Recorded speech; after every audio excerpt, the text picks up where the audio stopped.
शेतकरी मित्रांनो, रासायनिक खतामधलं सगळ्यात भारी खत म्हणजे एक ग्रेट खत की जे आपल्याला उपलब्ध झालंय असं म्हणजे म्युरेट ऑफ पोटॅश. चला तर मग या म्युरेट ऑफ पोटॅश मधलं नक्की प्रमाण आणि कुठल्या पिकाला त्याचा वापर किती प्रमाणामध्ये करायचा या संदर्भात सगळ्या माहिती आपण या व्हिडिओमध्ये जाणून घेऊया. शेतकरी बंधूंनो नमस्कार, मी आपला मित्र उमेश कापसे, ऊर्जा इंडस्ट्रीज या युट्यूब चॅनलवरून आणि 70,000हून अधिक सबस्क्रायबरचा ताफा घेऊन आपल्या मदतीसाठी हजर झालेलं आहे. आपण आज या व्हिडिओमध्ये पोटॅश या खताविषयी माहिती घेणार आहोत. रासायनिक खत सिरीज ही आपण चालू केलेली आहे आणि रासायनिक खत सिरीज मधला 7व्या क्रमांकाचा हा व्हिडिओ आपण आता इथं देतो आहोत. आपण इथं पाहतोय की पोटॅश म्हणजे नेमकं काय आणि त्याचं कार्य काय.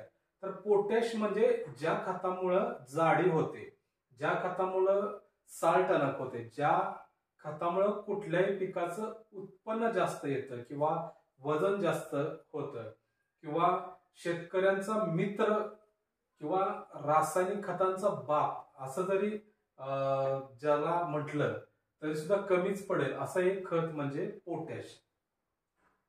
आता या पोटॅश आपल्या ज्या काही काळ्या जमिनी असतात म्हणजे सरासरी सांगली, सातारा, कोल्हापूर या भागामध्ये ज्या काही काळ्या जमिनीमध्ये आहे त्याच्यामध्ये पोटॅश ऑलरेडी जास्त असतं.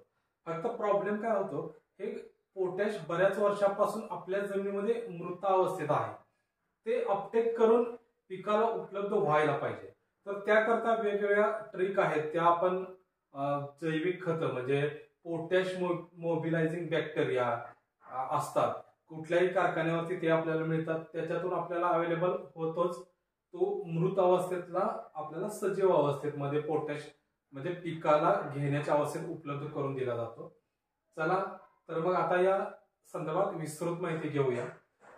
पोटॅशचं कार्य नेमकं आता तर आपण या व्हिडिओत पाहिलंच.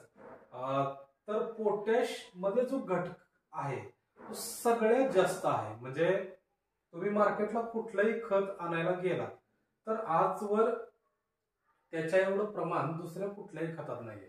म्युरेट ऑफ पोटॅश असं जे काही पोटॅशला म्हटलं जातं त्याच्यामध्ये 60% इतक्या जास्त प्रमाणामध्ये पोटॅश आहे. म्हणजे जी काही आपण जास्त वजनाची फळं घेतो किंवा शेतकऱ्याला जास्तीत जास्त नफा कधी मिळणार आहे, त्याच्या मालाचं वजन जास्त भरलं तर.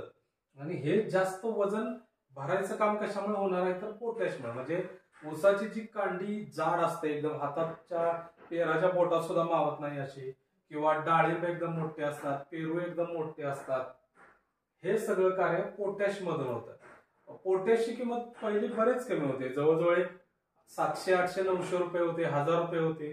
गेल्या 2 वर्षापासूनच 3 वर्षापासून पोटॅश किंमत डायरेक्ट डबल झाली, जवळजवळ 1700 ते 1800 रुपये पोटॅशची किंमत आहे.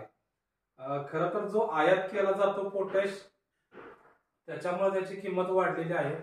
परंतु जर आपल्या जमिनीमध्ये शेणखत असेल चांगल्या प्रकारे अवेलेबल, आपण वेस्ट डिकंपोजरचा जीवाणूचा वापर करत असेल तर हे पोटॅश आपल्याला कमी वापरून सुद्धा म्हणजे एकरी जास्तीत जास्त 3 ते 4 पोती म्हणजे बाळभर असेल, मोठीभर असेल तर फक्त जाडी करायचं काम. म्हणजे याच्यामध्ये एन आणि पी जर पाहायला गेला तर तो 0% आहे. लक्षात घ्या, 60% आहे तो पोटॅश आहे.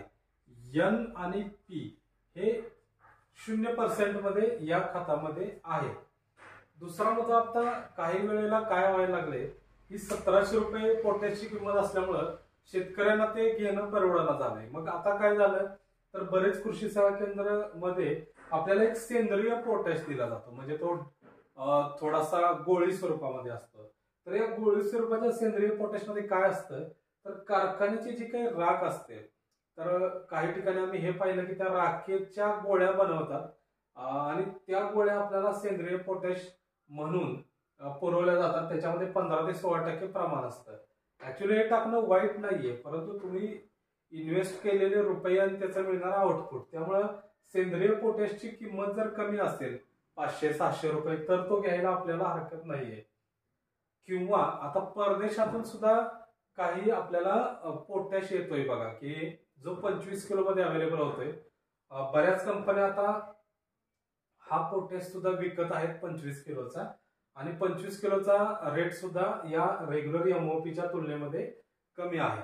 खरं तर तो पोटॅश म्हणजे काय आहे, तर बऱ्याच वेळेला जे काही वेळेला समुद्र गोठलेले आहेत, नद्या गोठलेल्या आहेत, या गोठलेल्या नद्या त्याच्या खाणी तयार झालेल्या असतात आणि ते मोठमोठ्या JCB सारख्या मशीनद्वारे ते फोडून त्याची पावडर किंवा भुकटी आपल्या देशामध्ये आयात करून ती आपणाला पुरवली जाते. तर तो असतो हा सेंद्रिय पोटॅश. बऱ्याच कंपन्या 25 किलोच्या पॅकमध्ये ते आता आणत आहेत. तर आता आपण मुख्यतः जाणून घेऊया की आपल्याला वापरायचा आहे तो MOPच म्हणजे म्युरेट ऑफ पोटॅश. तर हा म्युरेट ऑफ पोटॅश नेमकं काय करतो, तर म्युरेट ऑफ पोटॅश हाच तुम्हाला जास्तीत जास्त जाडी करणार आहे.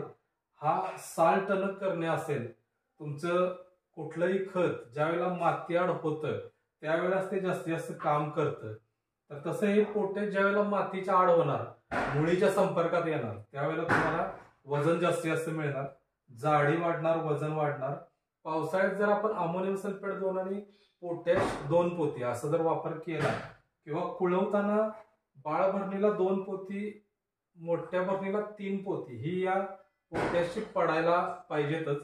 जर तसं झालं तर पावसाळी खत 1 रुपयाचं जरी नाही टाकलं तरी ऑलरेडी हे खत मुळीच्या संपर्कात गेलेलं असतं आणि त्याच्यामुळं पहिल्या ऊसापेक्षा मोठे असे जाड कोंब पावसाळ्यात निघतात. ते याचं काम असतं म्युरेट ऑफ पोटॅशचं. सोबत मध्येच म्युरेट ऑफ पोटॅश आपण ड्रीप मधून सुद्धा देऊ शकतो. फक्त ड्रीप मध्ये ह्याला थोडंसं आधी भिजत ठेवावं लागतं आणि भिजत ठेवल्यानंतर ते हलवून मग नंतर आपण आपल्या ड्रीपद्वारे ते सोडू शकतो. अशा प्रकारे हा जो पोटॅश हा घटक आहे तो सगळ्या खतांचा बाप माणूस किंवा मित्र म्हणून चाललो तर सुद्धा चालेल. कारण जाडी जेवढी जास्त तेवढं शेतकऱ्याला फायदा जास्त मिळणार आहे, वजन जास्त मिळणार आहे आणि कुठलेही फळ भाजीपाला असेल, समजा पेरू, डाळिंब, द्राक्ष, आंबा, त्याचे जेवढं वजन जास्त तेवढं शेतकऱ्याचा फायदा आहे. तर ते वजन जास्त करायचं काम हे MOP पोटॅश करणार आहे. आणखी एक याचा प्रकार येतो तो SOP. म्हणजे SOP म्हणजे काय असतं, तर सल्फेट ऑफ पोटॅश. हा सल्फेट ऑफ पोटॅश हा का वापरला जातो, तर ह्याचा वापर मुख्यतः जाडी करणं तर आहेच, पण गोडी करणं. म्हणजे थोडक्यात सांगायचं काय उद्देश आहे, तर पिकाची जी काही चव येते, समजा आंबा जास्त गोड लागतोय, द्राक्ष चांगली गोड लागतायत, डाळिंब चांगलं गोड लागतंय, मोसंबी असेल, संत्रा असेल किंवा इतर कुठलीही फळपिकं असतील, फुलपिकं असतील, त्याच्यामध्ये SOP हे डायरेक्ट स्प्रेद्वारे वापरता येतं किंवा डायरेक्ट ड्रिपद्वारे वापरता येतं. आणि ह्याच्यामध्ये जास्त करून जाडी आहे, पण जाडीपेक्षा गोडी जास्त करणे म्हणजे हा ह्याचा एक मुख्य उपयोग आहे. तर हे पोटॅश मधले आपण सेंद्रिय पोटॅश, रासायनिक पोटॅश, रासायनिक पोटॅश मधला SOP सल्फेट ऑफ पोटॅश ह्याचं आपण कार्य पाहिलं. त्याच्यासोबत मध्येच ह्याच्यामध्ये असणारं प्रमाण पाहिलं. अशाच नाविन्यपूर्ण माहिती आपल्याला हव्या असतील तर आमचं चॅनल ऊर्जा इंडस्ट्रीला लाईक, शेअर आणि सबस्क्राईब मात्र नक्की करा. आम्ही ह्याच्यापेक्षाही चांगल्या माहिती आपल्याला आपल्या घर बसल्या नक्कीच पुरवू. नमस्ते.